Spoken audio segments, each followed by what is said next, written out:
In the meantime, ano po ba yung magandang action dito ng Senado? Should they reconvene as an impeachment court or should they wait till the Supreme Court decides on the motion for reconsideration? Well, dalawa po ang option ng ating kagalang-galang na Senado. Number one is, dahil walang TRO, they can proceed. Okay? Walang sinabi ang Korte Suprema na hinto muna ang proceedings. Plus the fact na they have the sole authority to try and decide impeachment cases. Number two, ang isang option nila is, well, out of courtesy to the Supreme Court, might as well hold in abeyance all proceedings. So para sa akin, Christian, between the two options, mukhang mas maganda yung una. There is no TRO that was issued by the Supreme Court. A motion for reconsideration will be filed and therefore that decision is not yet final.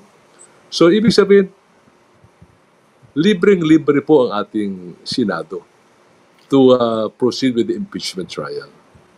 Kahit na sinabi ng Korte Suprema na unconstitutional yung articles of impeachment at hindi nag-acquire ng jurisdiction yung Senado dahil void from the beginning?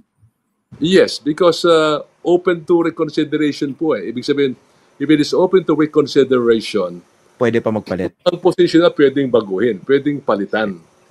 So, pwede, that is now the decision of the Senate. So, kaso yung mga ibang senador nagigil ipa-dismiss itong case to begin with. Hindi ba ito na yung pinakamalaking argument that would support them? Diba? Korte Suprema na nagsabi. Ito mismo nadidinig natin eh. Pagbobotohan yan, di ba? I suppose, may mag-move niyan para pagbotohan. Sure. At least, Christian, kung ito po ay mabalik sa Senado, ipagpatuloy po nila, at least malalaman ng publiko all the arguments na nangyari po sa Senado. Who are for, who are against. So maganda pong ito po ay ma-ventilate publicly because the people has given its full attention sa kasong ito. So maganda pong yan po ay ilatag ang motion to dismiss sa Senado at pag-usapan. What do you think of this scenario? Naisip ko lang po ngayon. No? Paano kung pagbotohan at ang manaig na boto sa Senado ay i-dismiss na itong impeachment case by virtue of the Supreme Court decision? Tapos, kunwari, nakabinbin yung motion for reconsideration. Hindi ba mamumut na yun? Well, that is a possibility, Christian, na habang nakabinbin, they will act accordingly, declaring it dismissible ang impeachment proceeding. But more naiisip ko, Christian, with dependency of that motion for reconsideration and for oral arguments, which is the sentiment of the people, na ito po ay marinig. I think out of respect ang Senado po, ay hindi po a-action sa dismissal. Baka ang sabihin nila, before dismissal, hintayin natin ang decision ng Korte Suprema. Okay. Ito kanina, ang isa sa mga pinag-uusapan po, how should the Senate act on this? Should they act as a legislative body or should they convene again as an impeachment court and decide on this? Well, Christian, na-convene na po ang Senado as an impeachment court. Now, this is not a lawmaking function. This is a function outside of lawmaking. Ang word po ay non-lawmaking function. So if they convene and talk about it, it is part of their non-lawmaking function, which is a continuing function of the Senate from the 19th to 20th Congress. Okay. Nga pala po, ano ba nakikita ninyong implication kung sakaling hindi na mabago itong Supreme Court decision na ito? So sabi nila, kung gusto nyo mag-file talaga ng impeachment case against the Vice President, Feb 6 next year, given the requirements that they put in, ano po ba nakikita yung implication nito? So, kung may decision po ang Korte Suprema, hindi binago, that is one option. Wait for February 6 to refile the impeachment complaint against the Vice President.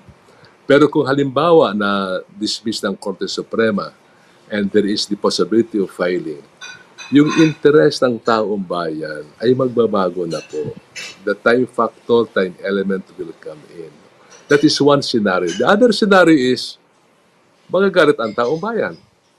I think this has been in the public consciousness, Christian, for many months already, with the likes of you and so many others discussing this issue. This has caught the attention of the public. So, either hintayin yung February 6, though with the waning interest on the part of the public, or it could be the other way around. Without waiting for February 6, baka mag-decision po ang ating taong bayan. That could be pwedeng sabihin natin, pwedeng extra constitutional or extra legal ang pwedeng gawin po nila. Okay. Just for the record, hindi ito ina-advocate ni Attorney Rene Sarmiento. Hindi po. Dinidiscuss lang niya yung mga possibilities, scenarios.